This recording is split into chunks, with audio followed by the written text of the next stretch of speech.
Álvaro Corral Cuartas es filósofo de la Universidad Javeriana y PhD de la Universidad de Würzburg en Alemania. Estuvo vinculado como directivo académico en la Universidad de Bogotá Jorge Tadeo Lozano entre 1996 y 2016. Desde hace muchos años es profesor universitario, miembro de sociedades académicas y autor de varias publicaciones en diferentes áreas de las humanidades.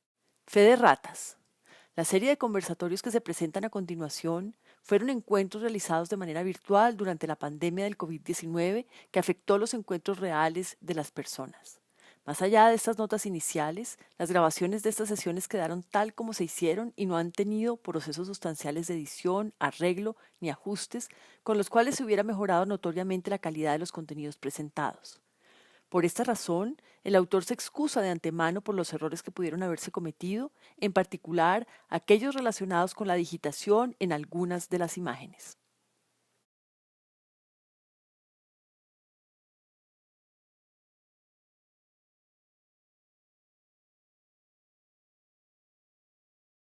Quería entonces retomar el conversatorio donde lo dejamos con eh, los distintos factores que hicieron del impresionismo el movimiento con el que lo conocemos hoy en día.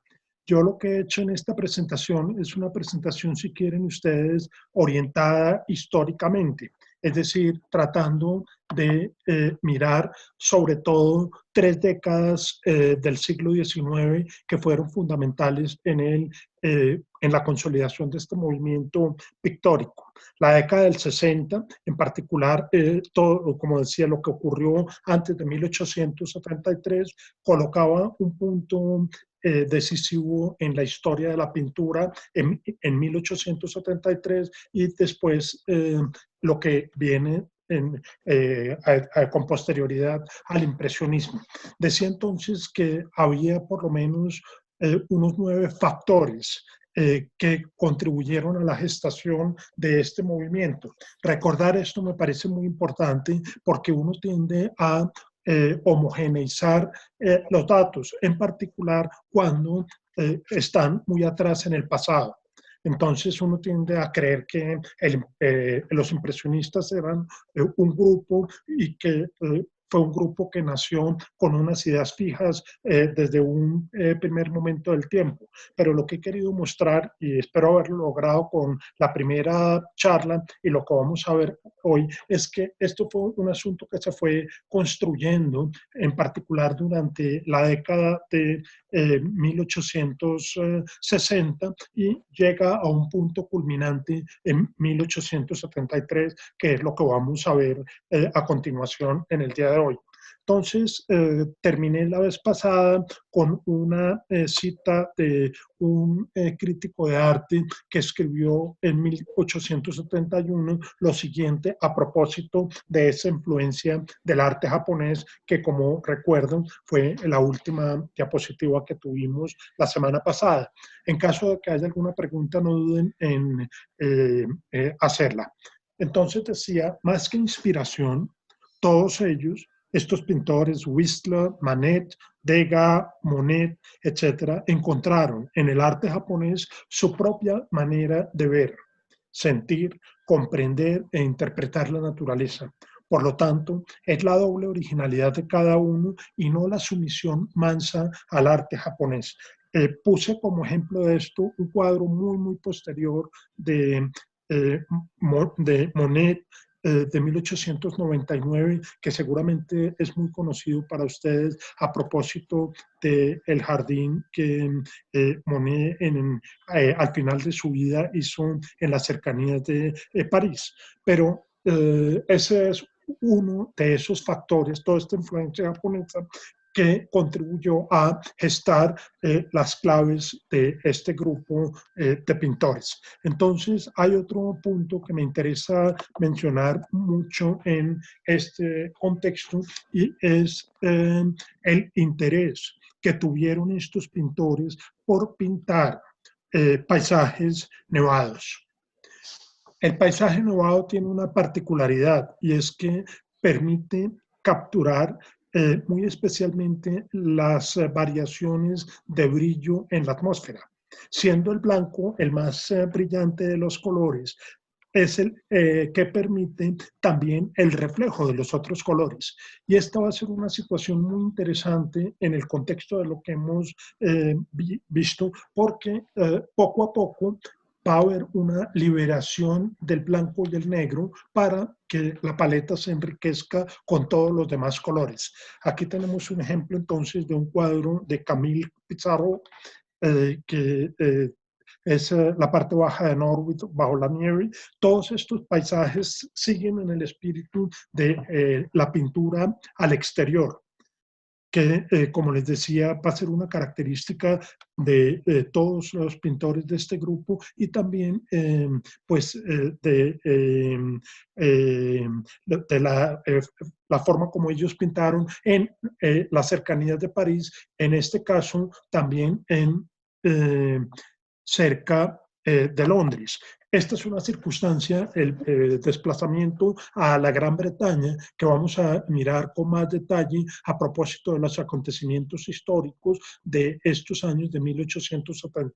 Pero permítanme simplemente anotar que el interés de los pintores, además de los otros factores que hemos mencionado, es el de interesarse por dar cuenta del paisaje nevado. De hecho, uno de estos pintores decía que el invierno era la mejor estación para pintar, precisamente por ese interés que les mencionaba respecto de la captura que se puede hacer de las tonalidades y los brillos, en este caso contrastados con el blanco, de lo que ofrece el paisaje nevado.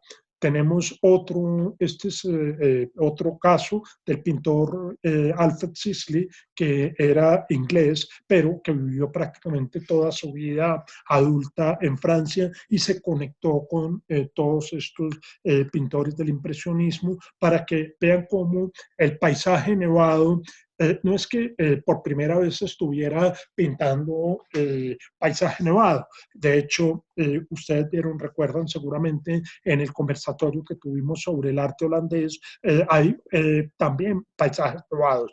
Pero aquí, como en los demás cuadros, el interés está dado en función de la luz y de los contrastes que van apareciendo a propósito de la luz. Miren ustedes este cuadro, Honfleur es el pueblito en la Normandía donde desemboca el Sena. Otra vez estamos en todo ese ambiente campestre de la Normandía francesa, donde todos estos pintores salieron para explorar lo que ellos llamaban el problema de la iluminación. En este caso, no sé si en la pantalla pueden identificar la diferencia entre el blanco del cielo y el blanco de la superficie nevada. Hay no sé si la pixelación de la imagen permite ver que el blanco del cielo es un blanco distinto del blanco del camino y del blanco de la nieve en el tejado. Entonces, poco a poco, los pintores desarrollan una capacidad muy poderosa para captar esos matices. Este es tal vez uno de los cuadros más interesantes, el cuadro de la Urraca de Monet, donde se muestra ese contraste del blanco y el negro, en particular la forma en que se gradualiza el brillo de la luz a partir de la captura que hay del blanco. Entonces, este es el cuadro un cuadro de 1867 y quiero que reparen en el detalle de la urraca, no sé si lo perciben ahí, Sí. Que es también interesante porque el contraste entre, en este caso, el negro, el blanco, el amarillo, da la impresión de un tono azulado. Si ustedes ven la forma como las estacas de la cerca se proyectan la sombra en el campo nevado, da un tono de azul. Ese es un fenómeno que vamos a mirar a continuación con cierto detalle para tratar de exponer todo este asunto de las influencias que condujeron poco a poco a la consolidación de ese año maravilloso para el movimiento impresionista que es 1871. Estamos todavía en 1868 y quería hacer el contraste a propósito de otro pintor que ya hemos visto algunas obras antes. Este es un pintor naturalista eh, que pinta zorro en la nieve. Fíjense, me interesa mucho, son prácticamente contemporáneos, o hay una diferencia de 8 años entre los dos cuadros, pero fíjense que aquí el problema no es el problema de la luz. Aquí en este cuadro el problema es el problema de la representación, como decía Courbet, naturalista de la pintura. El esfuerzo del pintor es tratar de, por ejemplo, miren la textura de la piel del zorro, ¿no? Hay un esfuerzo del pintor por hacer una representación, en este caso, de las condiciones paisajísticas que las tenemos, pero no hay un problema muy centrado en el asunto de la luz, como sí lo vemos en este paisaje. En este paisaje no podemos decir que esta sea una urraca bien pintada o una cerca bien pintada, con sus palos como son los palos de una cerca. Más bien lo que pareciera que estuviéramos viendo aquí es la evocación de una cerca, cómo la pintura evoca una serie de temas, en este caso el tema de la urraca, el tema de la cerca, pero no tiene el poder casi de representación fotográfica que vemos, por ejemplo, en este cuadro del zorro en la nieve. Aquí, entonces, fíjense, también hay unos contrastes, por supuesto, del problema de la luz, pero creo que nos permite, cuando comparamos los dos cuadros, podemos establecer la diferencia en los intereses. Entonces, vuelvo e insisto, mientras en este cuadro el problema es la representación del objeto o de los objetos, piensen ustedes, por ejemplo, en el ratón que está muerto, a los pies del zorro, la misma textura de la piel del zorro, en particular la cola, los detalles de los arbustos congelados, el detalle del valle extendido, pero no hay un problema alrededor de la luz, como si lo vemos en este cuadro de Monet o incluso en el anterior, cuando hacía el contraste de la diferencia del blanco del cielo con el blanco de la nieve en la superficie, incluso del hielo en este arroyo congelado. Entonces, aquí el problema no es dar cuenta de un carruaje que va en dirección a Honfleur, sino cómo el pintor puede dar, ojo a la palabra que voy a usar, una impresión de la luz. Y eso va a ser el punto central de la revolución que vamos a encontrar en estos pintores. Pero no solamente voy a hacer referencia aquí a un pintor naturalista como Gustave Courbet, sino también otro pintor del naturalismo francés, una generación anterior, que es Camille Corot. Él tiene este cuadro con un comentario que es muy interesante porque perfila un problema que va a ser central para la generación posterior de los pintores impresionistas. Y dice lo siguiente: siempre está hablando de qué es lo que es lo más importante en una pintura. Siempre la masa concentrada. Lo general es lo que más nos impacta. No perder nunca la primera impresión por la cual nos movemos. Entregarnos a la impresión inicial. Si realmente hemos sido tocados, entonces la sinceridad de nuestros sentimientos será comunicada a otros. Fíjense que prácticamente lo que estoy anunciando aquí es que un pintor que no es impresionista, sino naturalista, está dando las claves de cómo entender a los pintores que a partir de 1871 se llamarán por la crítica y por otros personajes los impresionistas. Entonces, entregarnos a la impresión inicial, si realmente hemos sido tocados, la sinceridad de nuestros sentimientos será comunicada a otros. Ser uno mismo es la única manera de impactar a otros. Y fíjense que termino con una observación muy interesante. Dice, nunca aprendí a pintar el cielo. Lo que veo delante mío es mucho más rosado, más profundo y translúcido. Y dice con una cierta tristeza, ¿cómo te podría mostrar las profundidades de esos horizontes inmensos? Corot, le decían Le Père Corot, por ser mayor que todos, era amigo de varios de todos estos pintores y lo llamaban el Père Corot, como padre Corot, por la familiaridad y amistad que tenía con algunos de los pintores impresionistas. Entonces, fíjense que esta notación del cielo, miren, en este cuadro de Pizarro pareciera como si eh, el pintor hubiese podido captar lo que le faltó aquí a Corot para poder aprender a pintar el cielo.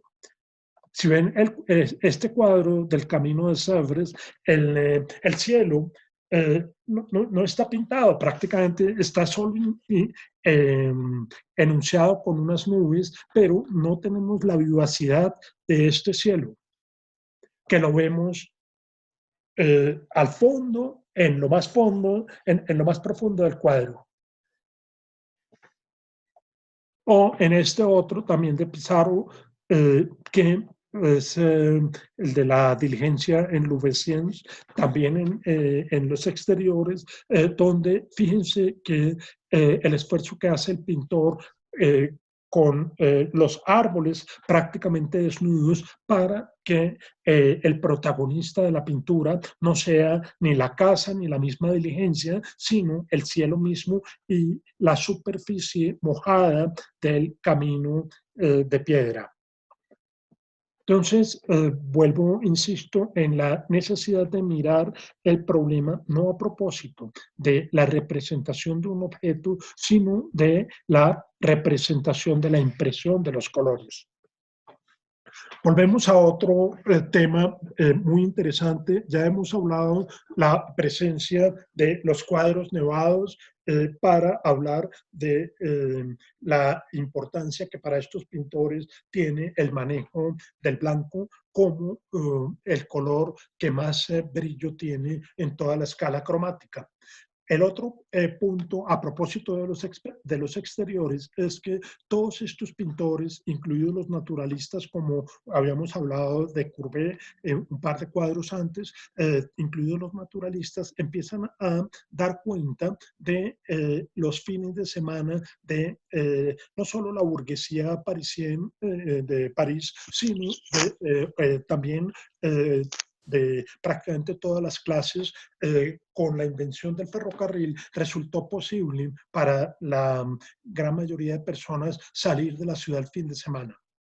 Y a muy pocos kilómetros de distancia encontraban sitios a las orillas del Sena donde hacer piquete a la manera nuestra también. Y ese es otro asunto que los pintores impresionistas van a tener muy en cuenta con los cuadros que vamos a ver a continuación, pero para que vean y podamos establecer la comparación, aquí tenemos una pintura naturalista, es decir, una pintura en la que el pintor quiere darnos una impresión fidedigna de lo que está observando. Un detalle, otro detalle de esta misma pintura, estos son cuadros y bocetos que están en diferentes lugares, en diferentes museos. Y aquí un cuadro de Renoir. Si ustedes se dan cuenta, hay una enorme diferencia. Aquí la Grunelur es un sitio muy cercano a París hoy en día. Eso es pura zona industrial, o sea, eso ya desapareció, pero en esta época era una zona de recreación burguesa. Los historiadores incluso dicen que esa balsa o esa islita que está en el centro se llamaba el queso camembert. El queso camembert, entonces era como una especie de lugar en el que distintas personas de la sociedad parisina pasaban el fin de semana. Hay unos niños bañándose en el lago. La Gruneler traduce algo así como el estanque de los sapos.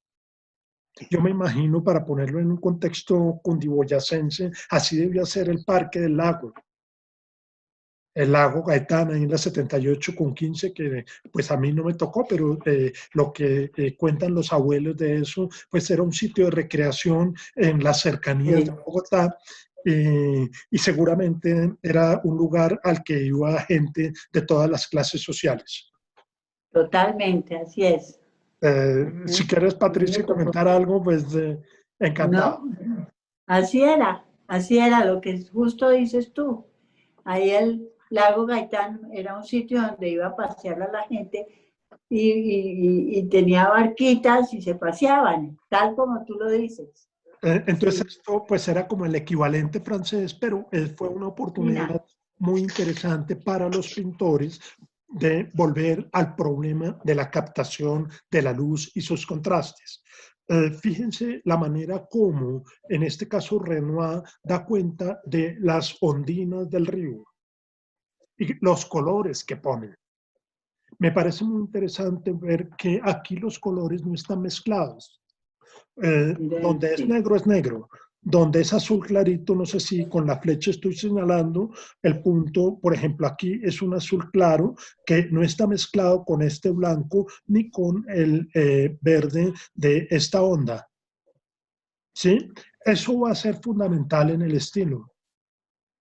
Igual, la forma como el sol impacta las hojas de estos árboles hace que no se usen colores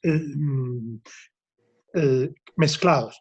En otras palabras, son colores puros. De pronto, si Jaime Aparicio está por ahí, y esto era lo que los pintores llamaban un pintar a la prima. Cuando se pinta a la prima, es una técnica relativamente difícil, es que no se deja secar la pintura. Entonces, cuando no se deja secar la pintura, lo que ocurre es que quedan los trazos los trazos de color separados. Fíjense ustedes, por ejemplo, en los bañistas. Hay una mancha de color, en este caso rosado, que no se mezcla con el negro del pelo. Y no hay mezcla entre los dos. En toda la pintura clásica encontramos que esas mezclas, por no proceder, claro que hay otros pintores que en el esquema clásico también pintan a la prima, pero no para producir otro tipo de efectos. Pero aquí claramente la pintura a la prima es para captar, como vamos a ver más adelante, el contraste de los colores y la luz. Y este es otro caso. Fíjense que la amistad entre los pintores hizo que muchos de ellos prácticamente pintaran escenas parecidas. Tenemos entonces la islita del Camembert, pero fíjense que aquí Monet en el balneario de Grenoble, lo que hace es abrir el espacio y hacer más pronunciadas los pincelazos en forma de coma. ¿Se acuerdan que en algún momento hablábamos cómo poco a poco se van imponiendo ese tipo de, tanto verticales como horizontales? Aquí tenemos las comas, forma de comas para los árboles y sus espacios de aire, y tenemos comas horizontales para dibujar, pintar las ondas, en este caso, del pequeño lago donde se están divirtiendo estos amigos franceses. Algo parecido como debió ocurrir aquí posiblemente cuando entró en decadencia el lago. Esto también, así como tuvo sus días más hermosos en esta década del 1860, 1870, poco a poco esto se fue decayendo y hay una escena de Maupassant, que es un escritor francés, que tiene un texto, un libro, se llama La mujer de Paul. Y en La mujer de Paul, Maupassant escribió sobre este balneario y decía lo siguiente: olemos en lo más profundo de nuestras narices la banalidad del mundo con todos sus distinguidos canallas, el moho de la sociedad parisina, una mezcla de vendedores, periodistas mediocres, jóvenes chaperones, amateurs corruptos de la bolsa, animales cretinos, buscadores de placeres disecados, una multitud sombría de seres sospechosos, la mitad bien conocidos, la mitad perdidos, a medio saludar, medio honestos, estafadores, pillos, proxenetas, señores de la industria con vista digna, fanfarrones que parecen estar diciendo: el primero que me llame pícaro, lo quiebro. Entonces, esta es una cuestión literaria interesante porque no es lo que vemos aquí. Aquí vemos una atmósfera completamente relajada, completamente tranquila. Hay unas personas bañándose, aquí son adultos, en el anterior parecen más como niños. Es decir, otro tipo, un contraste muy fuerte con lo que acabo de leer en esta escena literaria, lo cual me da a pensar que pues esto poco a poco fue decayendo hasta que finalmente hoy en día, como les decía, es una zona de industria pesada en los alrededores del norte de París.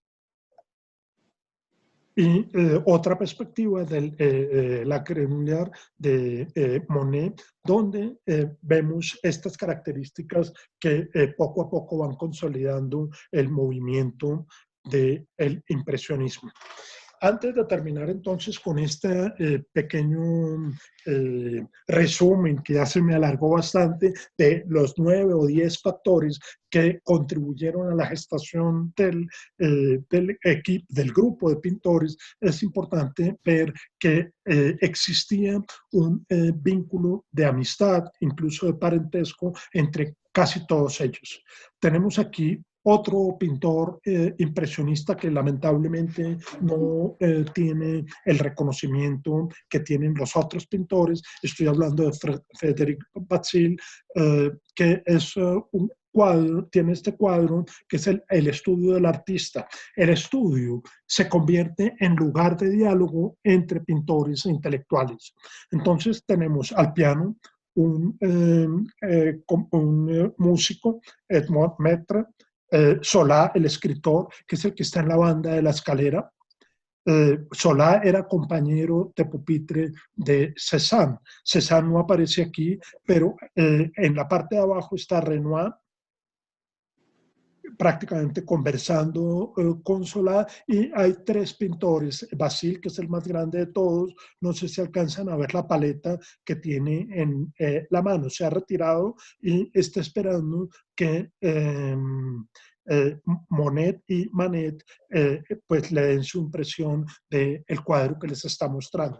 Entonces, este es un cuadro que muestra el espíritu con que los pintores empezaron a moverse y a establecer una dimensión de grupo.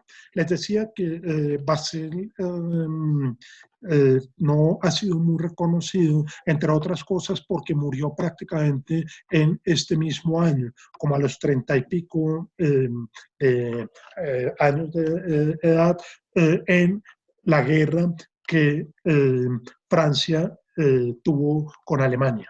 Y ese es un episodio que resultó absolutamente central en la comprensión de esta época. Si bien nosotros en los cuadros que hemos visto no hemos visto nada de violencia en las obras pictóricas como tal, esto no quiere decir que no la hubiera. El siglo XIX fue tremendo para Francia, pues en unos aspectos pues tenemos prácticamente 3 de las 4 de las llamadas repúblicas, 3 de las 4 repúblicas ocurren en el siglo XIX. Empieza con Napoleón, sigue después con una primera república, después vuelve un intento por imponer la monarquía de los Borbones, sigue una segunda república, después viene Napoleón III, y Napoleón III fue el que organizó este parque. Y en 1870 a Napoleón III le da por invadir Alemania, con unas consecuencias devastadoras para Francia, porque prácticamente en cuestión de meses Alemania aniquiló al ejército francés. Y eso tuvo consecuencias porque todos estos pintores tuvieron que ir a prestar servicio militar. Y uno de los que falleció defendiendo la causa francesa fue Frédéric Basil. Entonces, esto es para mostrar, porque es un asunto que casi no vamos a palpar en los cuadros que estamos viendo, es que siendo la gran mayoría de estos pintores muy liberales, republicanos, es decir, completamente antimonárquicos, no dejan ver en sus pinturas, salvo unos casos que vamos a ver más adelante, una dimensión política de lo que está ocurriendo en su momento. En otras palabras, su interés por la pintura era otro muy diferente al político. Quería, para quienes tuvieron la oportunidad de estar en el conversatorio sobre la pintura holandesa y el de Velázquez, llamar la atención sobre la perspectiva de este cuadro. Fíjense que hay 2 puntos de perspectiva. Si suponemos que el cuarto es un cuarto, una superficie rectangular, pues tenemos que juntar las ortogonales a partir de la juntura del piso con la pared o de la pared con el techo y estableciendo, vemos que las ortogonales no confluyen en un punto único, sino que confluyen en 2 puntos completamente diferentes. Esta es una muestra interesante porque esto quiere decir que ya los pintores no tenían interés por la perspectiva. Sin embargo, uno aquí no puede decir que el cuadro no presenta una sensación de profundidad. Claro que la presenta. ¿No? Hay una sensación en la que perfectamente tenemos la ilusión de que esta silla está antes de los pintores y que Basil es, por supuesto, mucho más grande más alto que Manet y Monet. Pero no está construido con perspectiva. Bien, el último aspecto que quiero que visualicemos en esta cuestión de los factores que llevaron al movimiento impresionista, es importante notar la influencia que tuvieron un par de pintores ingleses en varios de los pintores impresionistas. Me estoy refiriendo a un pintor romántico, William Turner, que posiblemente ustedes hayan oído nombrar, y Turner tenía también una gran preocupación por el problema de la luz, pero que nunca llegó a manifestarse como lo hicieron más adelante los impresionistas. Este es un detalle interesante porque algunos, mientras en el caso, por ejemplo, de Basil, el llamado de la guerra fue que lo incorporaron en una división de artillería y allí murió. Otros pintores como Pizarro y Monet se fueron a Inglaterra. Y Manet también estuvo un tiempo en Inglaterra. Renoir estuvo un tiempo en Inglaterra. Entonces, se escaparon de la guerra huyendo a Inglaterra y allí pintaron, conocieron primero la tradición de lo que hacían pintores como Turner. Este es un cuadro a la salida de Londres. No sé si ustedes ven al fondo un puente y el río Támesis, también sí. en una especie de reconocimiento al valor del progreso, en este caso del ferrocarril.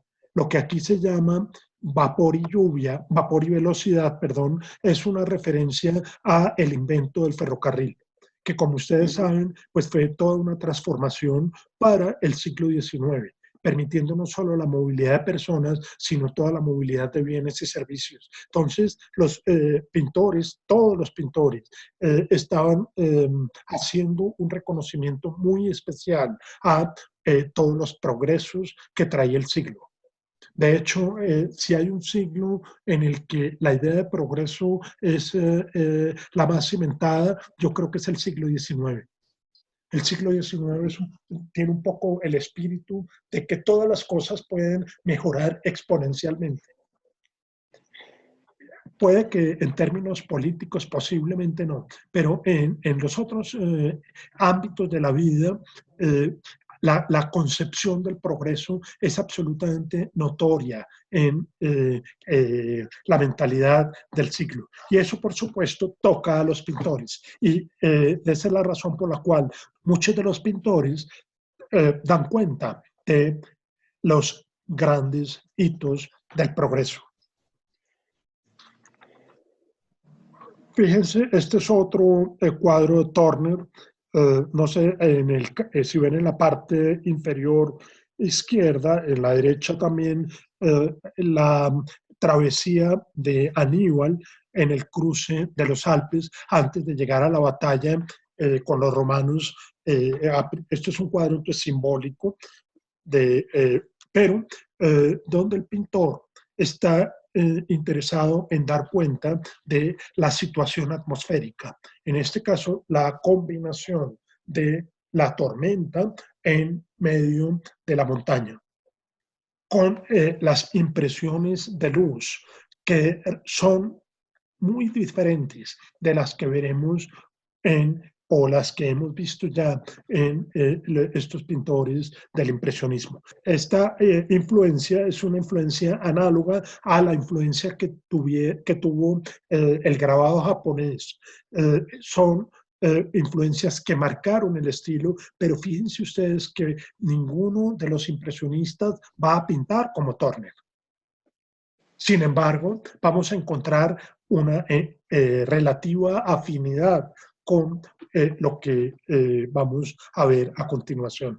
Entonces, recuerdan que de Pizarro al comienzo hemos visto un cuadro en la nieve. Aquí tenemos entonces otro cuadro en Upper Norwood, es un pueblito también cerca de Londres, que muestra la influencia inglesa. Y este también, que es otro cuadro de Pizarro que hizo durante su estadía en Inglaterra, huyendo de las penalidades de esa guerra que fue muy corta, pero tremendamente desastrosa para Francia. Llegamos a otro de los cuadros icónicos de este movimiento, que es un cuadro de Claude Monet.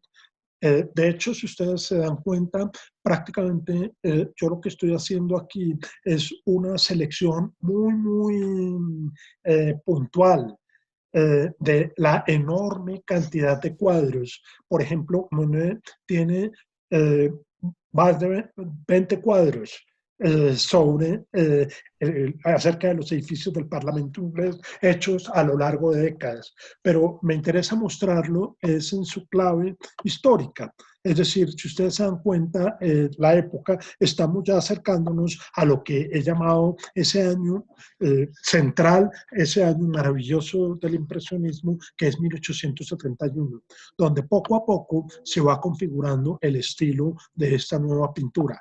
Entonces, fíjense el contraste que hay con Turner. Hay un cierto parecido de familia, pero una completa originalidad. En este caso, por parte de Monet.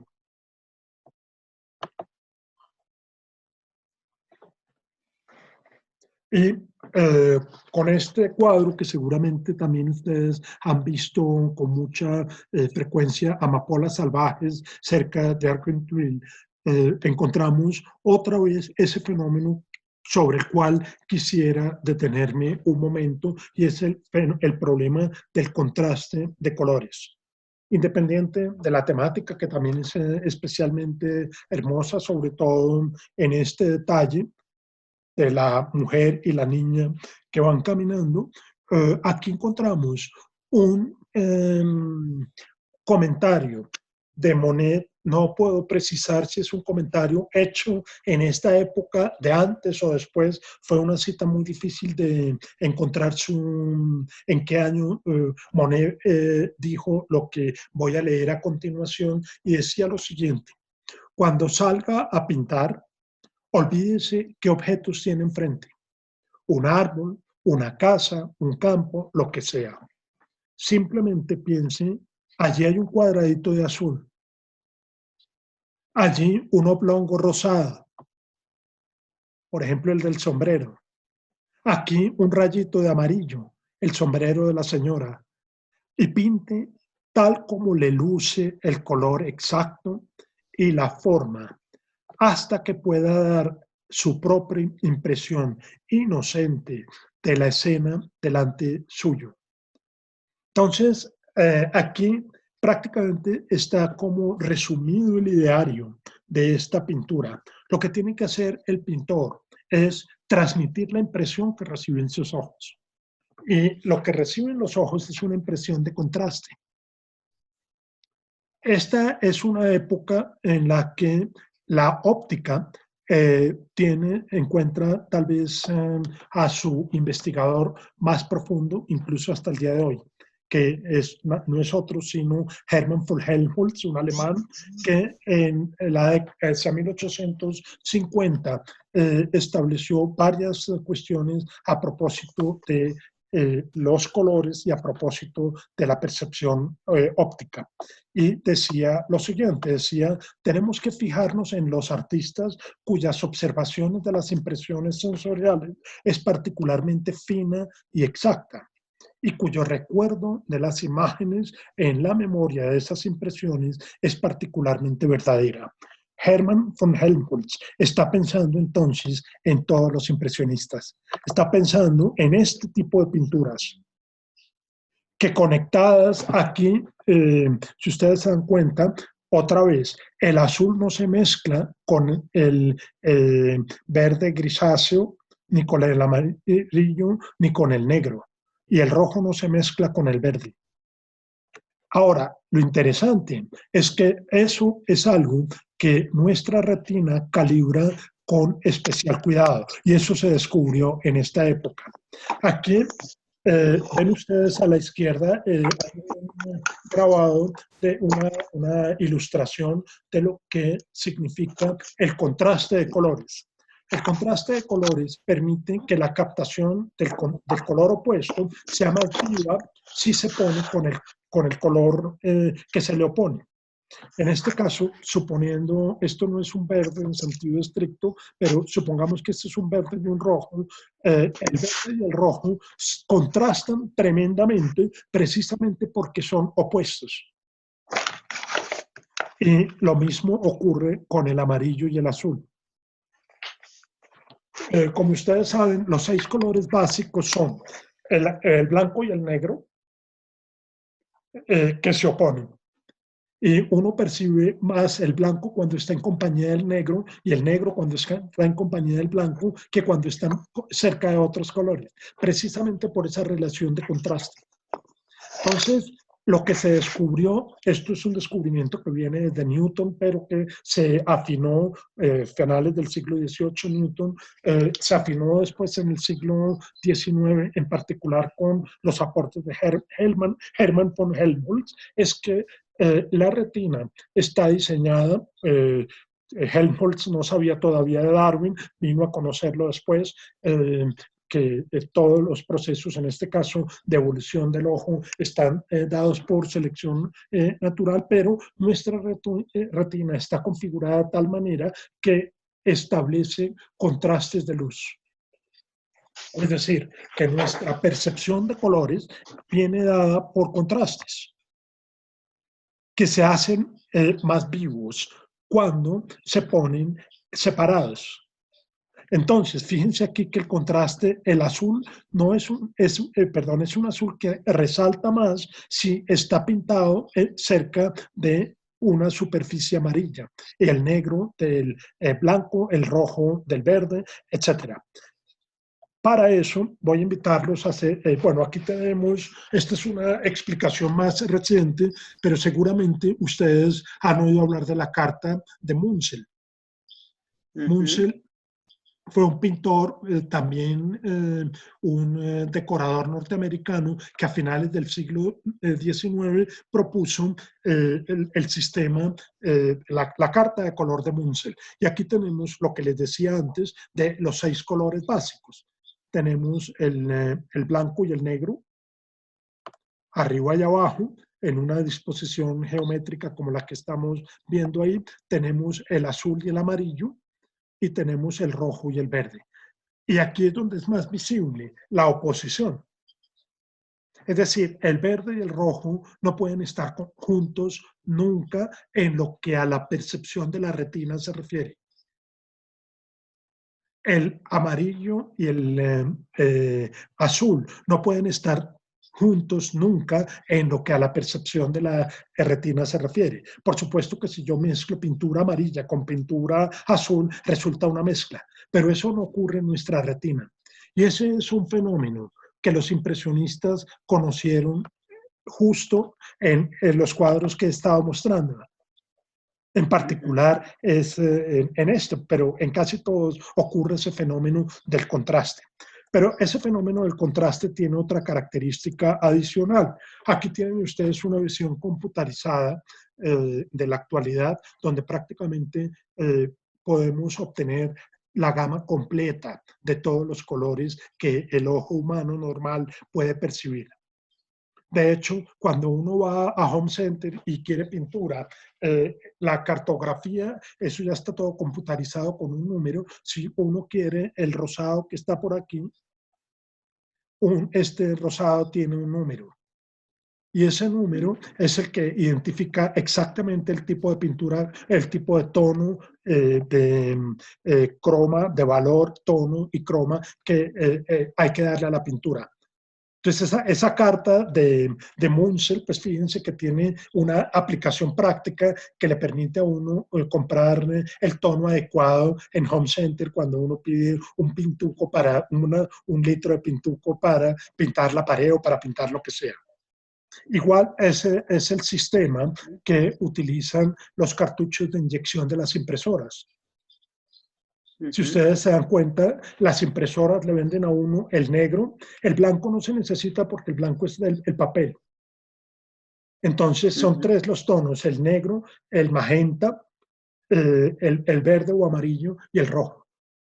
Y con esos 3 colores, la impresora imprime cualquier color. Entonces fíjense que esta conexión me parece muy interesante a partir del contraste.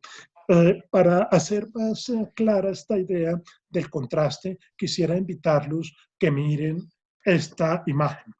¿La están viendo?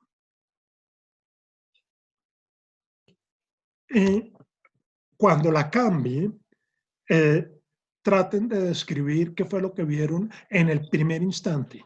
1, 2, 3. ¿Vieron algo?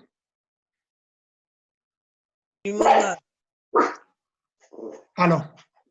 ¿Qué vieron? ¿Quién habló? Habló blanco. Vimos algo blanco. ¿Rosado? Voy a volver a hacer el ejercicio.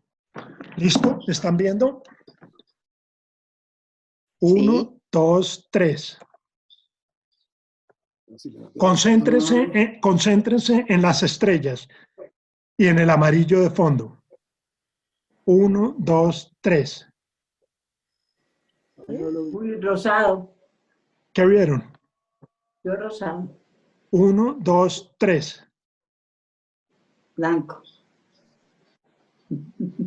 Jorge dice que Pero, sí. ¿qué contraste vieron? Alguien que me ayude. Negro y blanco. No, rojo y blanco. No, rosado y Bandera blanco. americana.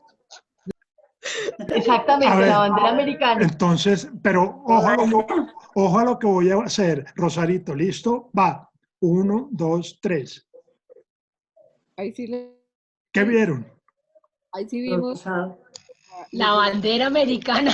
Bueno, pues ese es un fenómeno. Ese es el fenómeno eso hoy en día se llama el fenómeno de la imagen recesiva. La imagen recesiva es un descubrimiento que se vino a hacer hacia 1950, pero muestra un fenómeno que está estrechamente relacionado con el contraste.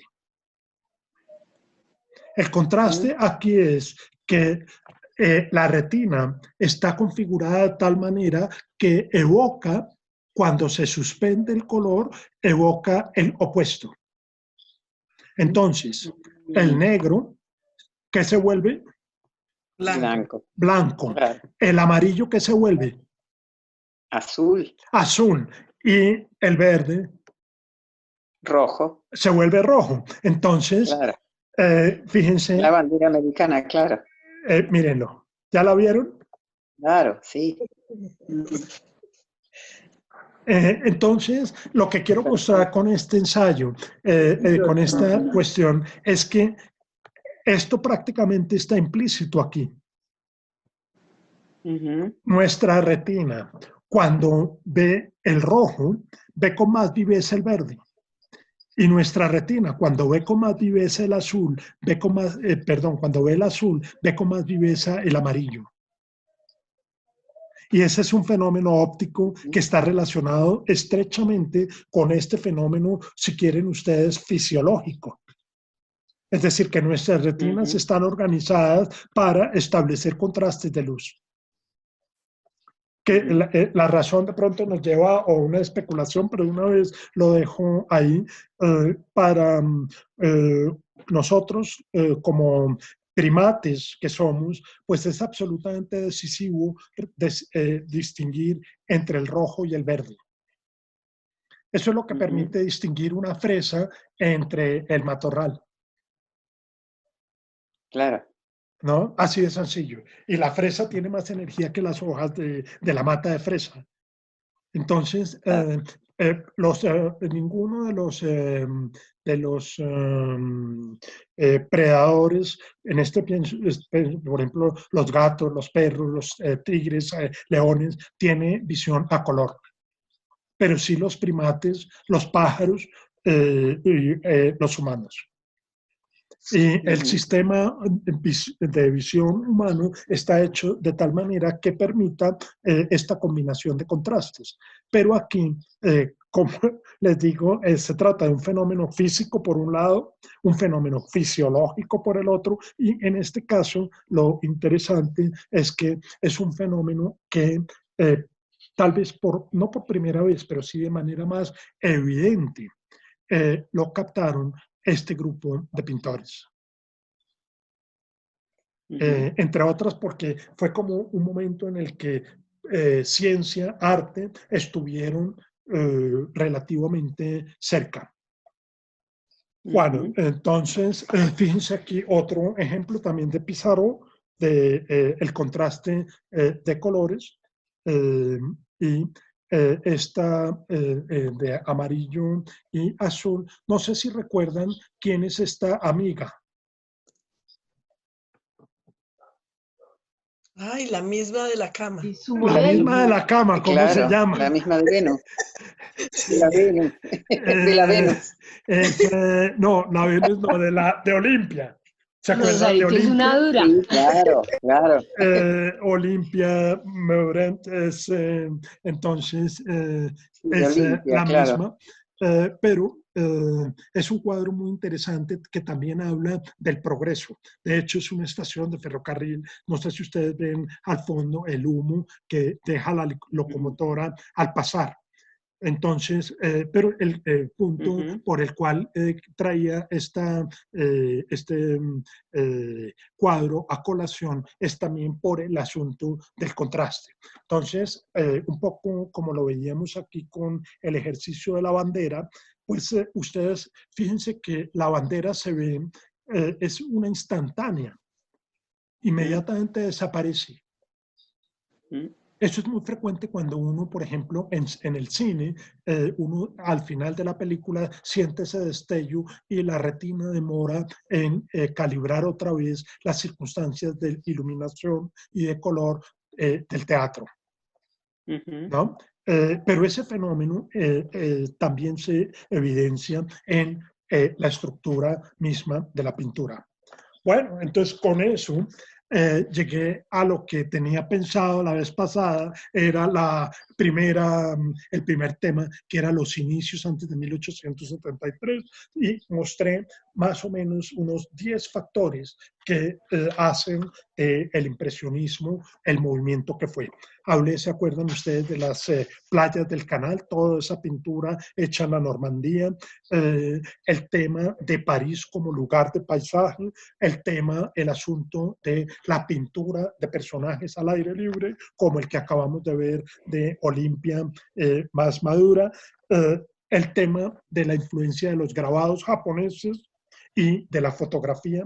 ¿Recuerdan al amigo Nadar? Está el asunto del contraste del blanco y el negro que los pintores exploraron con especial cuidado en los paisajes nevados. Está el tema de la pintura al aire libre en las cercanías de París, en particular a orillas del Sena. Está el tema de la crítica entre amigos, formando todo un grupo, y terminé con el asunto de la influencia de la pintura inglesa. Pues bien, voy a tratar en lo que viene a continuación de exponer lo que fue el año maravilloso de 1873. Ese año maravilloso está antecedido de una serie de acontecimientos históricos muy importantes para la vida francesa, que ustedes seguramente recordarán a propósito de lo que se conoció como la Comuna de París. La Comuna de París fue la reacción prácticamente de rechazo a el desastre que causó Napoleón III en la vida francesa. Y pues eso tuvo como consecuencia, en este caso, pues nada más y nada menos que la destrucción del Palacio de las Tullerías, que era una unidad anexa al Palacio del Louvre. Lo que hoy ve uno como Jardines de las Tullerías, antes era el Palacio, y era el Palacio Real, que se usó desde prácticamente finales de la Edad Media hasta esta época. Y no solo el palacio, sino una gran cantidad de, aquí vemos algunos de los bulevares, que los bulevares, habíamos dicho, fue también una destrucción. Napoleón III mandó a arrasar prácticamente buena parte de la ciudad medieval de París y construyó los bulevares, pero aquí los vemos otra vez destruidos. Esto se recuperó y rápidamente tiene el aspecto que hoy en día podemos ver hoy en Francia. Y acá al lado tenemos escenas de los disturbios en un cementerio, ¿no? Entonces, ese año de 1873 está caracterizado por esos episodios. Me ha parecido interesante, a propósito de lo que está ocurriendo recientemente en el mundo, en donde se están tumbando estatuas en diferentes partes. No sé si en Argentina eso también haya ocurrido, pero aquí en Colombia la semana pasada unos pueblos, representantes de pueblos indígenas, tumbaron una estatua de Sebastián de Belalcázar, que fue el conquistador español que llegó al sur del país. Sí, en la Argentina también pasa eso, con el agravante que el gobierno es el que motiva estas cosas. Bien, algo parecido ocurrió en Francia en esta época, y esta es una escena, ustedes saben, hay una estatua de Napoleón en la Place Vendôme. Y esa, en la época de la Comuna de París, esa columna en la plaza fue arrasada con la caída de la estatua de Napoleón. Es interesante porque entre las personas que estuvo involucrado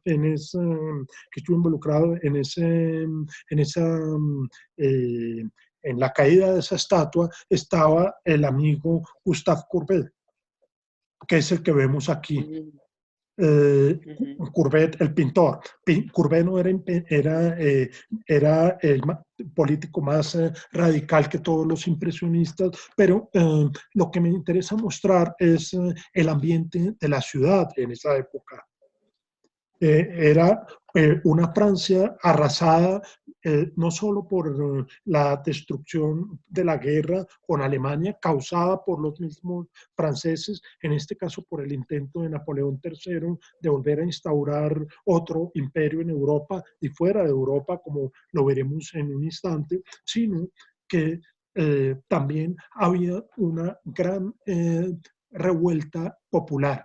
De hecho, la Comuna de París fue el primer intento de comunismo en el mundo, siguiendo justamente las ideas de Marx y Engels.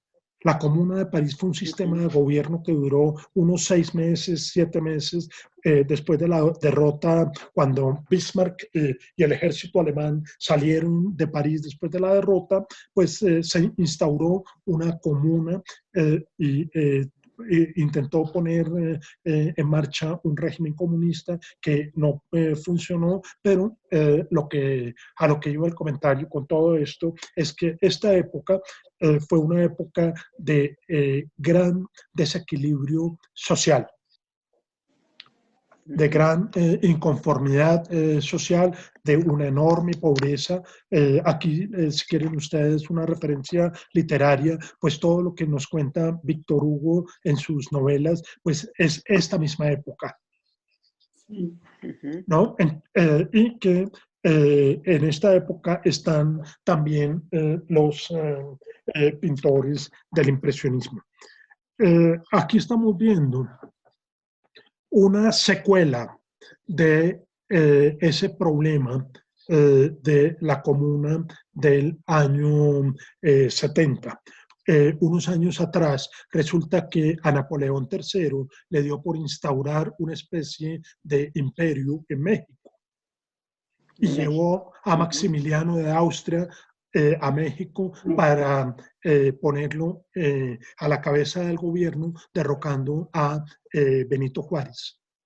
Eso, por supuesto, tuvo una enorme reacción en México que llevó a la ejecución de Maximiliano de Austria. Es muy interesante este cuadro, no solo porque está en la pura antesala del año maravilloso de 1873, sino también por una característica histórica. Aquí aparece Maximiliano de Austria con gorro mexicano y 2 de sus generales mexicanos, ahí ven ustedes indios, que era así, fueron generales tremendamente conservadores que apoyaron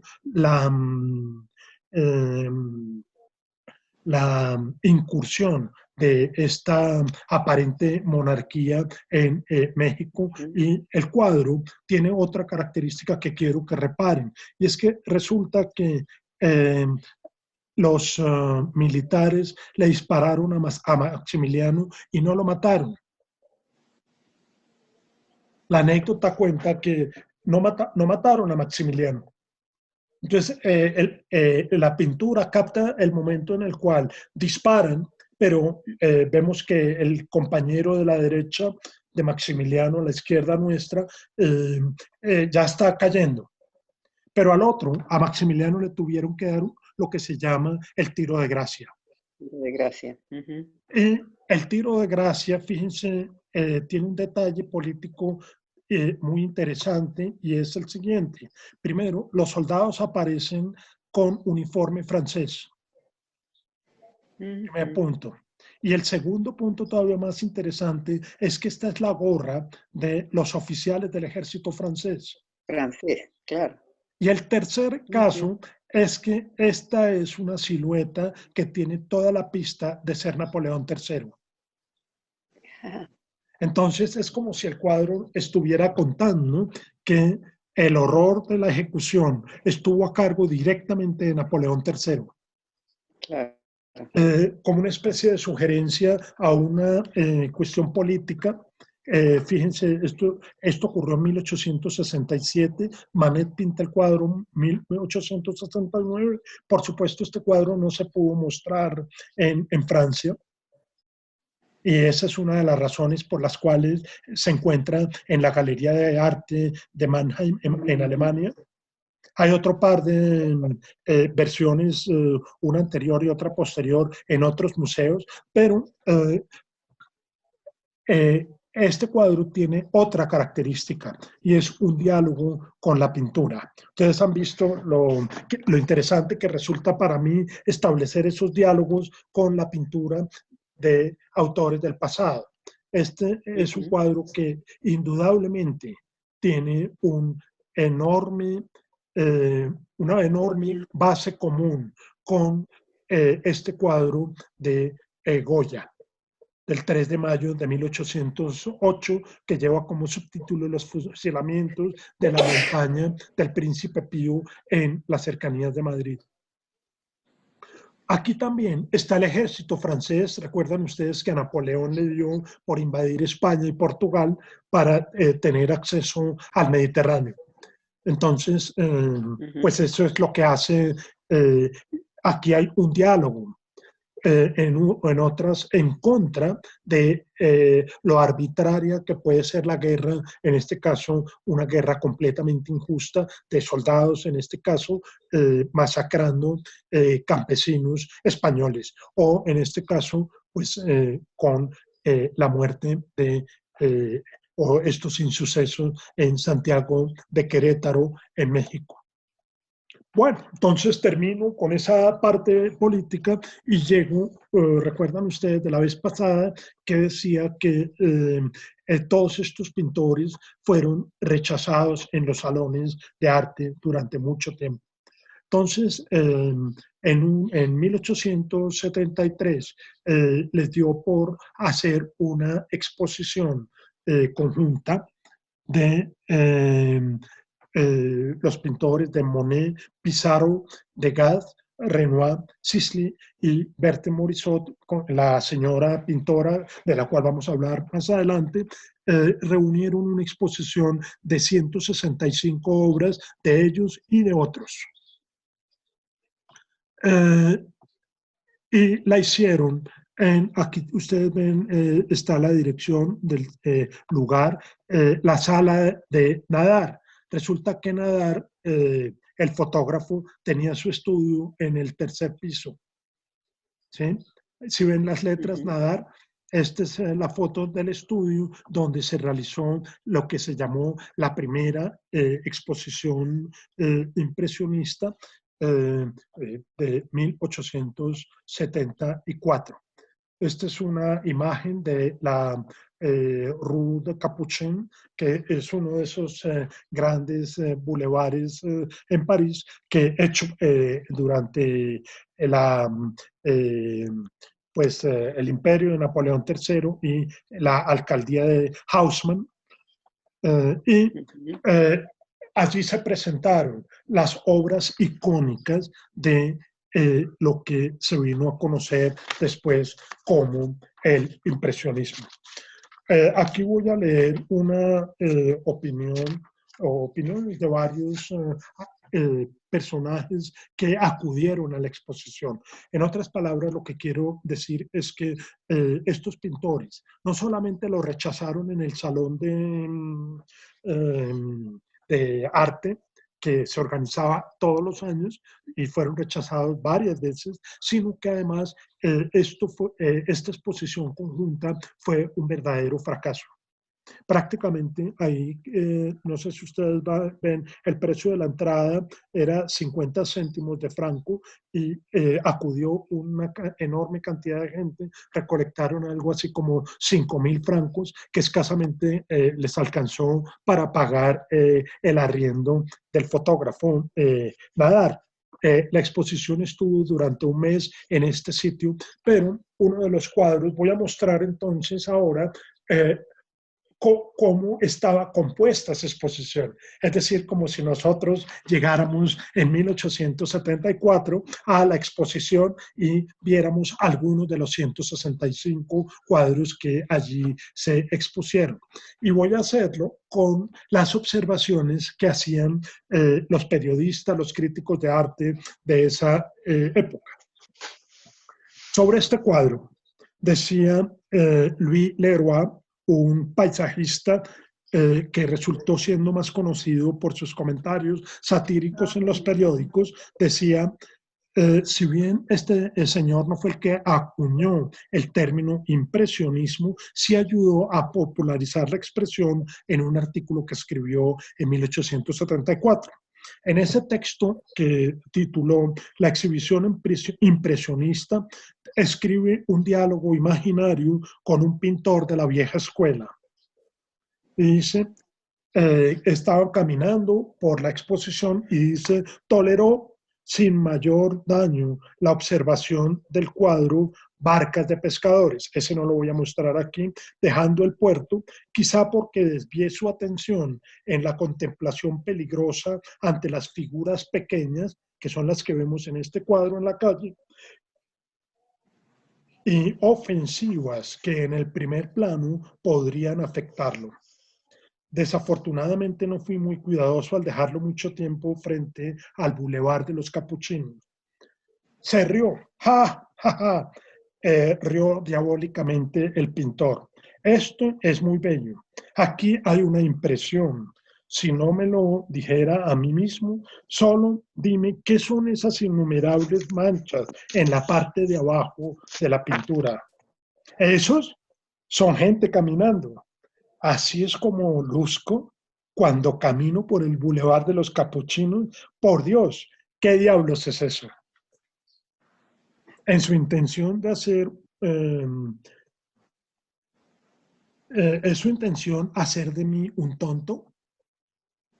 Le aseguro, Monsieur Vincent, que era Leroy, no me interrumpa, pero esas manchas, a la manera como se limpia una fuente de granito, escurriendo y regando, cualquier viejo lo sabe.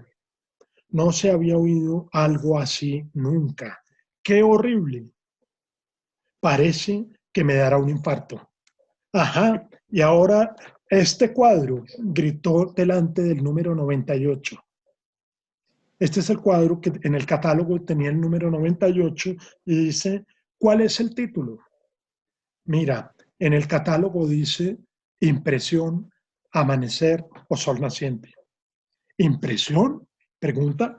No sabía. Estaba a punto de decirlo. Sí, estoy impresionado. Tiene que haber una impresión allí. ¡Qué libertad! Y qué facilismo en la pincelada. El papel de colgadura a medio hacer está más elaborado que este paisaje marino. Entonces, fíjense, esa era la recepción que se le daba a estas pinturas que no se pudieron vender en esa exposición y que dieron lugar a la que hemos llamado revolución del impresionismo. Voy a continuar mostrando entonces otros aspectos interesantes con otros pintores que participaron en la exposición. Tenemos el caso de Edgar Degas. Ustedes conocen, Degas tiene un número importantísimo, enorme, un número enorme de pinturas relacionadas con el baile, en particular con la ópera. Aquí tenemos la clase de danza y es interesante porque en esa época de la destrucción, uno de los palacios de las óperas alternas de París fue completamente destruido. En otras palabras, esta pintura fue pintada antes de esa destrucción, haciendo alusión a lo que podría ser la clase de pintura. Y dice otro comentarista, que es Edmond de Goncourt, en febrero de 1874, es decir, unos meses antes de la exposición. Y dice: ayer pasé todo el día en el estudio de un pintor extraño llamado Degas. Se había enamorado de la vida moderna y de todas las cosas, de la vida moderna escogió las lavanderas y las bailarinas de ballet. Cuando se piensa mejor en ello, no es del todo una mala elección. Es un mundo de rosado y blanco, de carne femenina en linón y gasa. Me mostró lavanderas y más lavanderas, hablando su lenguaje y explicando todas las técnicas de los diferentes movimientos del planchado y del doblado. Entonces, fíjense, quiero también contrastar comentarios satíricos completamente descalificadores como el que leímos antes con comentarios un poco más positivos. Un asunto, no sé si ustedes se han dado cuenta, yo he puesto entre paréntesis los tamaños de los cuadros. Todos estos son cuadros de un tamaño pequeño, a excepción de este que vimos antes de la ejecución de Maximiliano de Austria, que es un cuadro de gran formato. Pero la mayoría de los cuadros del impresionismo, el de Goya, por supuesto, es mucho más grande. Todos estos cuadros son cuadros pequeños, es decir, que caben perfectamente en cualquier sala. Eso tiene una característica, y es que la pintura se hace para el que la pueda comprar. Y pensando en que la quisieran comprar, porque el punto es que no vendían tampoco, pero estaba hecha con un formato más asequible para poderla poner en la sala o en sitio de decoración de una vivienda burguesa. Había otro cuadro, pasamos así, vimos unos cuadros de Monet, vimos unos cuadros de Degas en la exposición, seguimos caminando por esta exposición en el estudio del fotógrafo Nadar y escuchamos a Louis Leroy, que se detuvo frente a este cuadro y dice lo siguiente: ¿qué es eso? ¿Escarcha sobre los surcos profundos? ¿Surcos? ¿Eso? ¿Aquello? ¿Hielo? Esos son simples arañazos de pintura puestos sobre un lienzo sucio. No tiene ni pies ni cabeza, ni arriba ni abajo, ni plano de frente, ni plano de fondo. Este tipo de observaciones resultan ser muy interesantes cuando se leen prácticamente 150 años después, en el sentido en que es toda una tradición acostumbrada a una forma de ver. Y aquí hay algo muy interesante que puede dar origen a una discusión, y es el punto siguiente. El ojo no es, como decía Monet en una cita que vimos antes, un ojo inocente. El ojo humano siempre es un ojo que ve como dentro de un proceso cultural. Salvo excepciones como las de la bandera y el contraste, donde prácticamente uno puede dictaminar si alguien tiene es capaz de distinguir esos efectos de contraste. El problema del impresionismo tiene un asunto y es el que acabo de mencionar, y es que requiere de un ojo que poco a poco tiene que familiarizarse con lo que está viendo. Entonces, si bien estas críticas son unas críticas devastadoras para estos innovadores, por otra parte también me parece que es interesante reconocer la dificultad que existía para la mirada, acostumbrarse a ver lo que estos pintores impresionistas estaban mostrando con sus impresiones, si me permiten la redundancia. Y quiero contrastar esta pintura que tiene un antecedente no dentro del impresionismo mismo, sino con otro pintor naturalista que es Jean-François Millet. Millet pintó este cuadro del Angelus en 1859 que muestra un parecido en la temática con el cuadro de Pissarro. No quiero, el Angelus es la oración que se reza al final del día como para agradecer, en este caso, la cosecha de papas. Dalí, en una interpretación que hace de este cuadro, dice que no es tanto una escena de gratitud por la cosecha de papas, sino es una escena posterior al enterramiento de un bebé. Entonces, pues aquí no solo es una escena de profunda nostalgia, sino que en la interpretación de Dalí es una escena de profunda tristeza, en particular, pues no, de los dos personajes, el hombre y la mujer, que están en actitud de reflexión al final de la tarde. Tenemos otro de los cuadros expuestos en esa selección, en ese salón, en la Galería Nadar, y otro comentario, en este caso de Bourdieu, a propósito de la aspiración de todos estos pintores. Decía, dentro de los límites de los objetivos personales de cada uno, rebasando los procedimientos de rutina, captar la luz total del día y bajo el impacto de las sensaciones personales, registrar la agudeza de la sensación inicial. En este caso, Bourdieu está reconociendo cuál es el valor de este nuevo estilo pictórico, que es un problema, como lo hemos venido diciendo ya en repetidas ocasiones, es un problema de captar las diferencias en las tonalidades, en los colores y en la iluminación.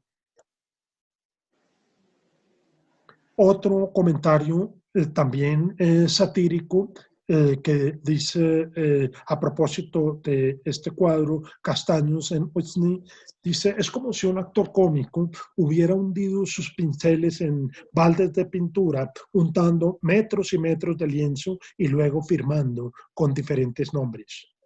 Y de los cuadros que Renoir expuso en esta exposición está el de Bailarina, que me parece muy interesante por el contraste entre el amarillo, el blanco y el azul. Si ustedes se dan cuenta, otra vez es el punto de, no es la representación del cuarto, no es la representación de la escena de baile, es el problema de cómo se combinan los colores, de cómo es posible combinarlos en el lienzo. Otro cuadro de Renoir que lleva como título El palco. Este es un cuadro que a mí me parece también apasionante, un poco pensando en lo que hemos dicho de la pintura, si recuerdan ustedes, de las Meninas. Aquí hay un ejercicio parecido al de las Meninas. Es el siguiente. Si ustedes se dan cuenta, tiene un asunto muy interesante sobre el cual quiero detenerme, además de todo lo que ya hemos dicho del contraste del color, pero para que vean ustedes esos diálogos de la pintura y con pintores del pasado, en este caso particular con Velázquez. Ignoro si Renoir hizo o no una referencia a ello, pero hay una interpretación que pues la he visto en algunos historiadores del arte, y es el siguiente fenómeno. Si ustedes se dan cuenta, la mujer mira ligeramente a la izquierda, pero ve ligeramente a su izquierda, de manera que sus ojos se inclinan marginalmente a la derecha. Es una especie, es como de alguien que está viendo sin querer ser visto. No sé si me entienden el curioso juego de lo que quiero hacer aquí con la interpretación. Ustedes se dan cuenta, ella tiene en su mano derecha los anteojos, los prismáticos, ¿sí? Entonces, dice, su cuerpo está quieto y su expresión no está vacía, pero tampoco es una expresión de estar absorta mirando algo. Es como si lo que mirara le importara menos de lo que no mira. En otras palabras, es una escena de mirada, si se quiere, mirada coqueta o mirada estoy mirando, pero no estoy permitiendo que el otro se dé cuenta que mire. Que es un juego muy distinto al que veíamos en la interpretación que hacía de las meninas. En las meninas hay un juego directo de miradas, pero aquí es un juego que es curiosamente un poco más velado. Es el sentido precisamente de una escena de palco en la ópera donde uno va a ver y a ser visto. Entonces, y esto, no, hombres y mujeres. Entonces, es como si la composición nos permitiera imaginar que la vista que vemos es la vista de un espectador eventual. No el espectador nosotros, Álvaro, enfrente de este cuadro mirando, sino de ella mirando a alguien que seguramente la está viendo. Y la pregunta entonces, ¿quién es ese que la está viendo? Aquí hay un recurso muy interesante que no es la primera vez que ocurre en la pintura. Es justamente el señor que está detrás. En otras palabras, lo que quiero hacer con la interpretación de este cuadro es proponer que el señor que está atrás con los binóculos es el señor que ella está mirando y que el pintor no lo muestra dentro del cuadro. En otras palabras, lo que está haciendo aquí Renoir, que me parece muy sutil, en ese juego de miradas que tanto me interesa documentar en la historia de la pintura, es mostrar que el espectador no solamente es un espectador externo, como lo somos cualquiera de nosotros o los que están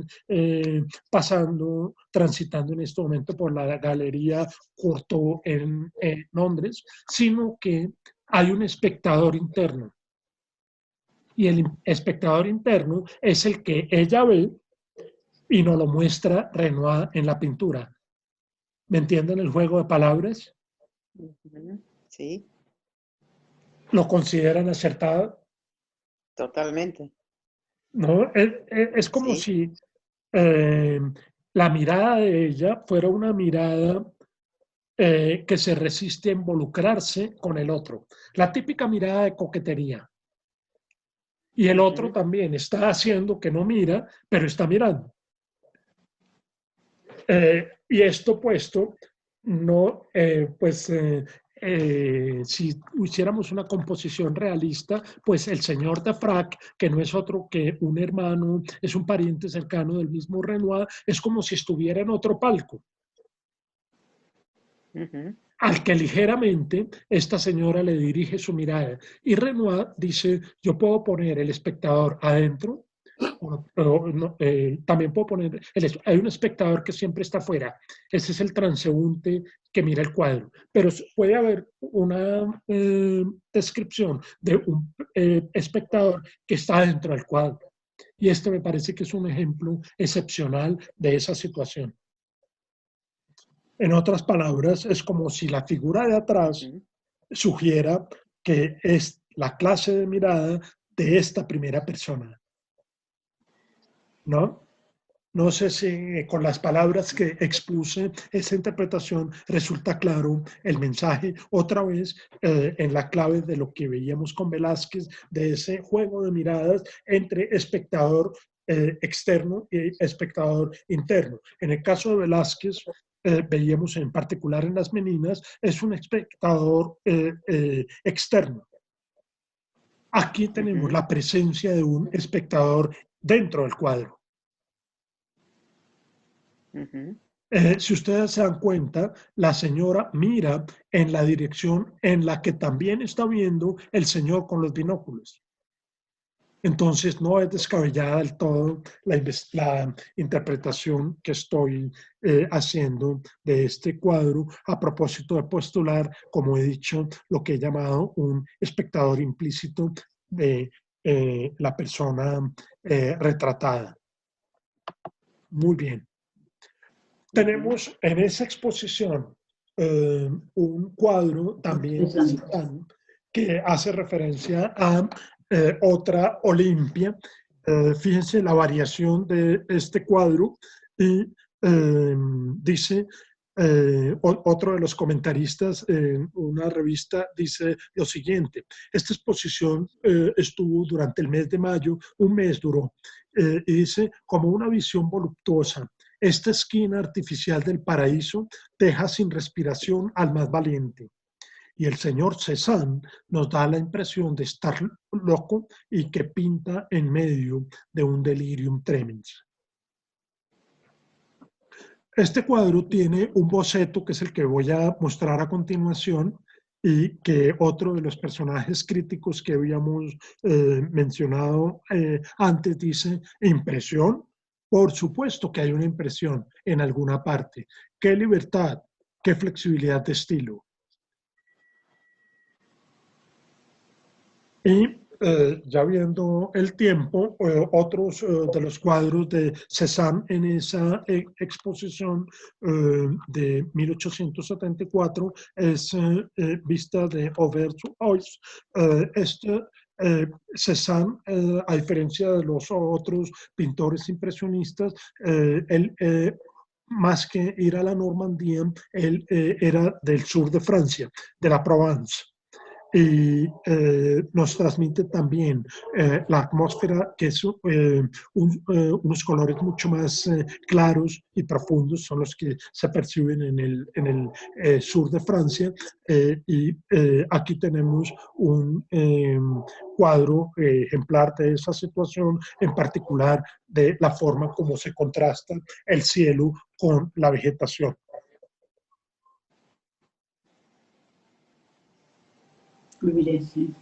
La casa del ahorcado y también fíjense la forma como Cézanne resuelve el problema del cielo, que percibe uno la amplitud del espacio a propósito de esa recomendación que hacía Corot respecto de su incapacidad para pintar el cielo.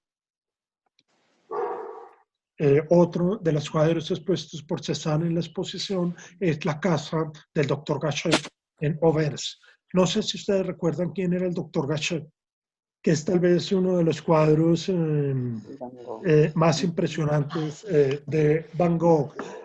Este Dr. Gachet fue prácticamente, pues no un mecenas, pero no, en parte sí un mecenas, en el sentido de que le ayudó a Cézanne y a varios pintores a darse a conocer. En 1873, pues si bien, o 74 mejor, con la exposición fue muy mal a todos en las ventas, a los pocos años empezaron a venderse los cuadros mucho mejor. para que tengan una idea, mientras un cuadro de un pintor naturalista se pagaban algo así como 300.000, 400.000 francos, por un cuadro de los impresionistas no daban 50 francos. Y eso duró hasta unos 6 o 7 años más, prácticamente toda la década de 1870. Y ya después ocurre algo absolutamente sorprendente, y es que los precios se multiplicaron hasta el nivel de los precios que tenemos hoy. De hecho, este cuadro de Gachet es uno de los cuadros por el que más se ha pagado en una subasta de arte. Y tiene un comentario que me parece muy interesante. Van Gogh conoció a Gauguin y a Cézanne, no conoció el resto de los impresionistas, pero sí compartió con ellos muchos de los detalles del estilo. Si ven ustedes aquí, por ejemplo, en lo que decíamos del pincelazo en forma de coma, es muy claro en el vestido y en las montañas y el cielo. Es muy claro también otra vez el problema del contraste. Fíjense, del amarillo y el azul, el carácter verdoso y rojo de la cara, o del mantel con las maticas de, estas son de dalias, las flores de dalias, así se conocen en Argentina también. Sí, sí, tal cual, tal cual. Bueno, las de dalias son estas que son como unas flores que tienen poderes medicinales, y como era médico, pues entonces es un homenaje icónico al médico. Pero traje a colación estas dos pinturas de la exposición porque en la casa del doctor Gachet estuvo Pizarro durante varios meses pintando. Entonces, Gachet era pues una persona que fue de los primeros que empezó a reconocer la importancia de estos pintores. Y aquí tenemos una descripción del mismo Van Gogh sobre este cuadro. Dice lo siguiente: hice un retrato de Gachet con una expresión de melancolía, la cual puede parecer una mueca a quienes la vean. Triste, pero humilde, brillante e inteligente. Así es como deberían hacerse muchos retratos. Hay cabezas modernas que tienen que contemplarse por un buen rato, y quizá con nostalgia así se la vea en retrospectiva dentro de 100 años. Además de todo lo que he dicho, esta cita me parece muy interesante porque muestra muestra la seguridad que tenían estos pintores respecto de la revolución que estaban poniendo en marcha en la estética del siglo XIX y con impacto a todo lo largo del siglo XX. En otras palabras, todos los pintores que hemos visto aquí eran perfectamente conscientes de que, a pesar de que no lo recibieran en el salón, a pesar de que les fue pésimo en 2 o 3 primeras de las 8 exposiciones que hicieron de manera conjunta, sí sabían que su pintura o sus obras estaban hechas para durar, como dice aquí Van Gogh, 100 años. Claro. Volvemos a nuestro amigo el inglés, Sisley, que vivió mucho tiempo en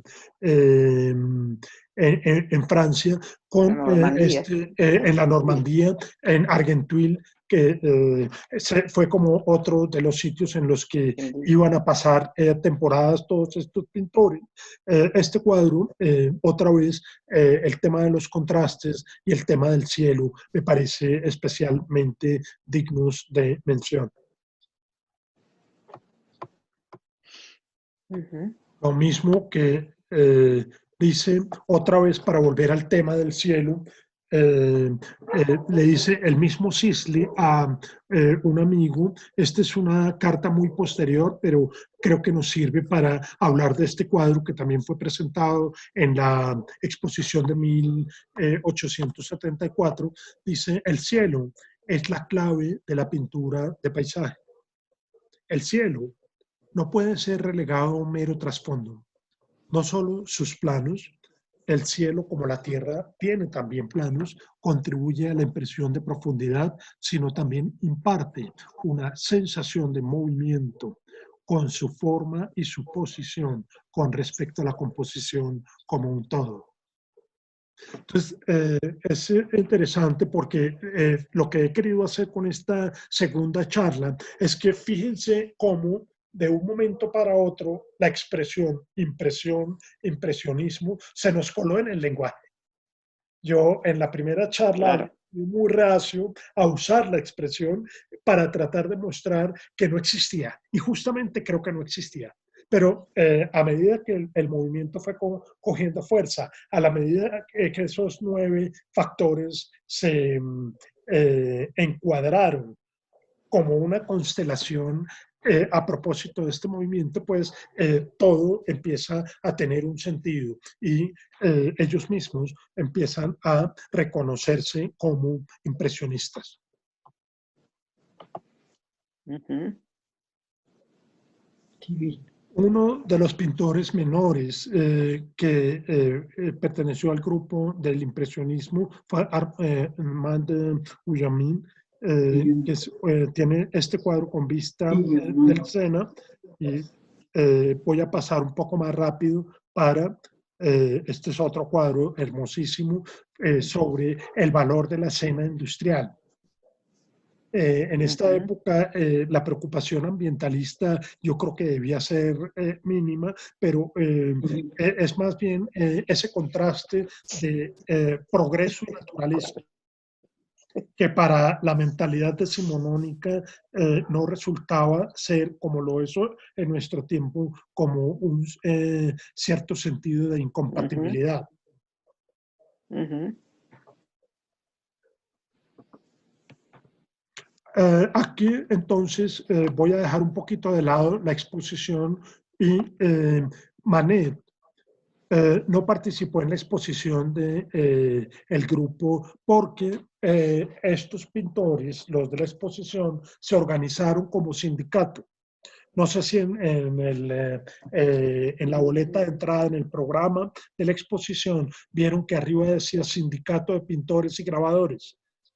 Todos estos pintores dijeron, hicieron como una especie de sociedad anónima sindicalizada y querían hacer empresa con eso.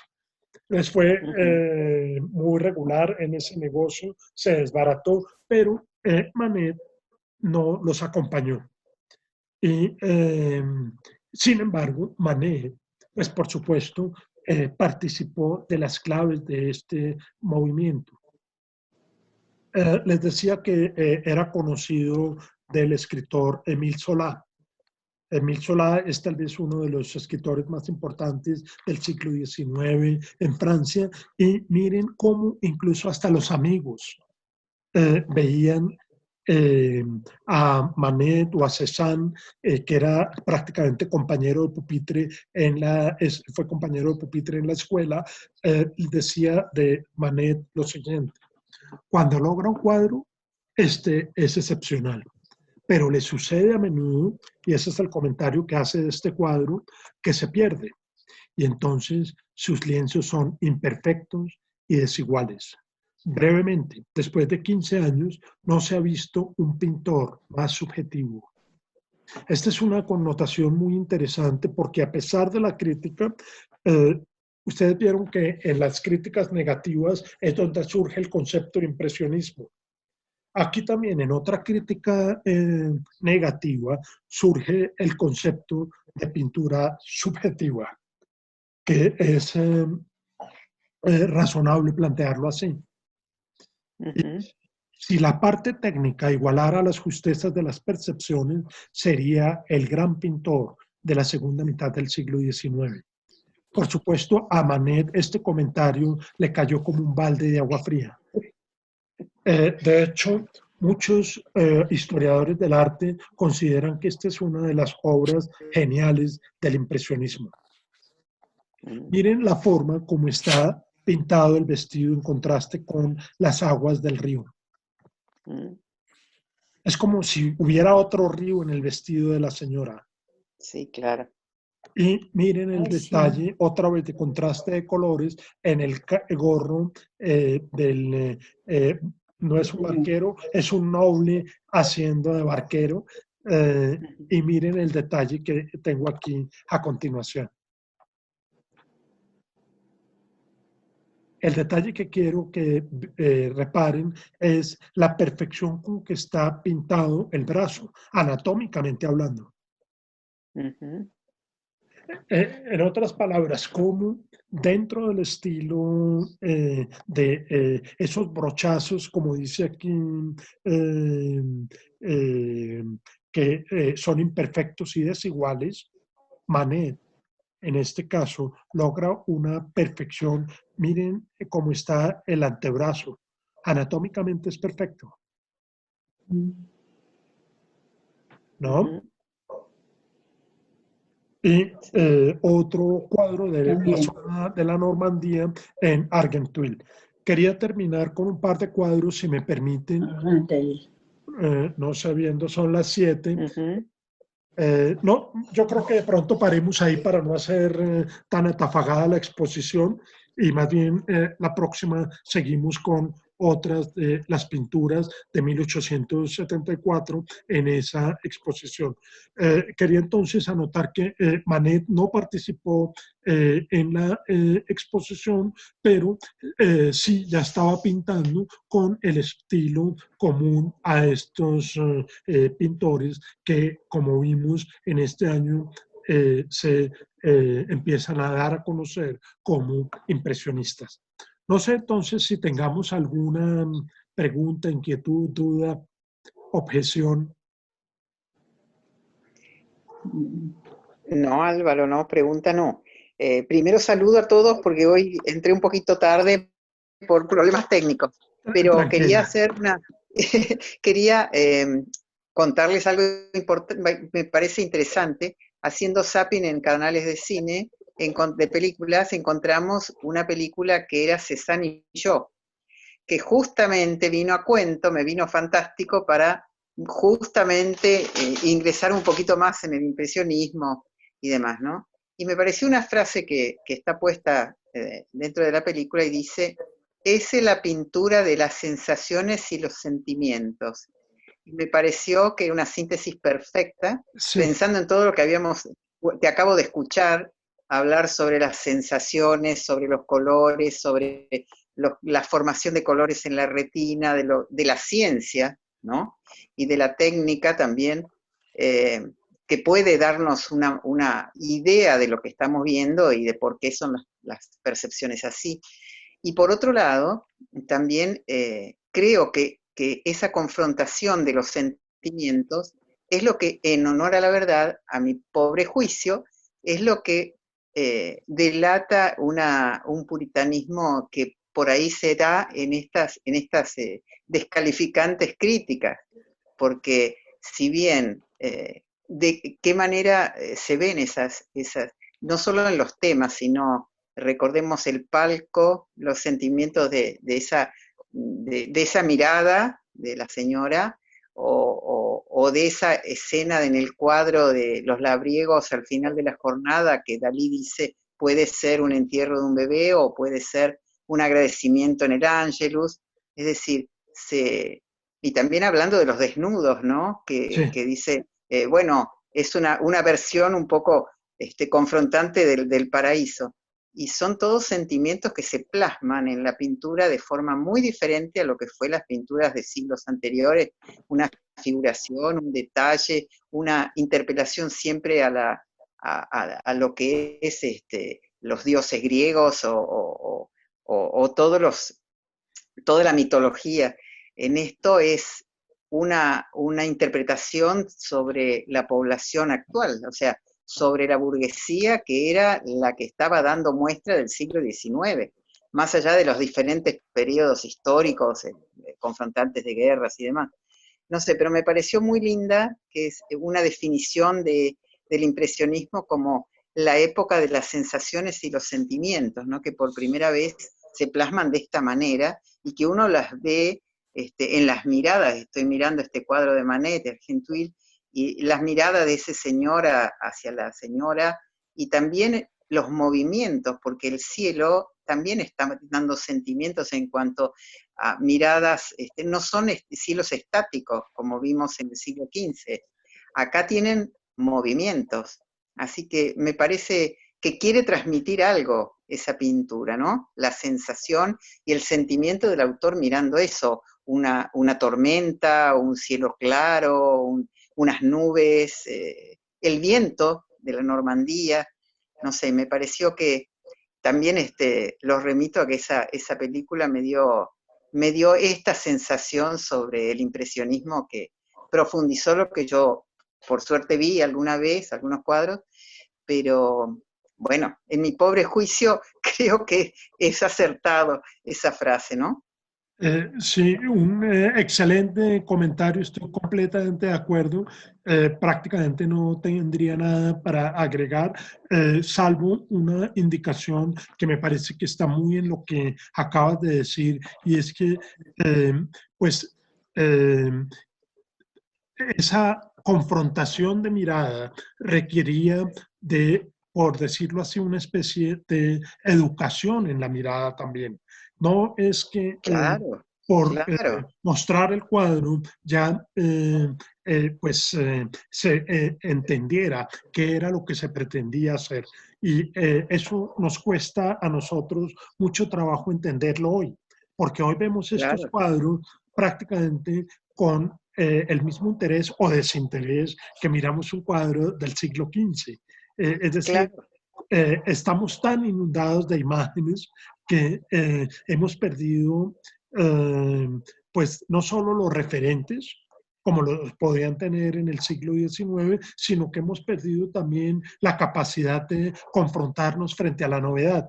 Hoy en día claro, nada nos parece nuevo. Vivimos en una claro. época, y de pronto no nuestra generación, pero sí la generación de nuestros hijos y los más pequeños, nada les sorprende, ni en No, ciencia, ni en arte, ni en... no, tal cual. es un poco porque vivimos en una época de inundación de imágenes. Sí, claro, Y que prácticamente con una cámara fotográfica se pueden hacer modificaciones claro, de claro. imágenes de tal envergadura que hacen que toda la imaginería del pasado quede como en un mismo lugar. Y eso a mí me parece muy interesante mostrar que existen unas enormes diferencias.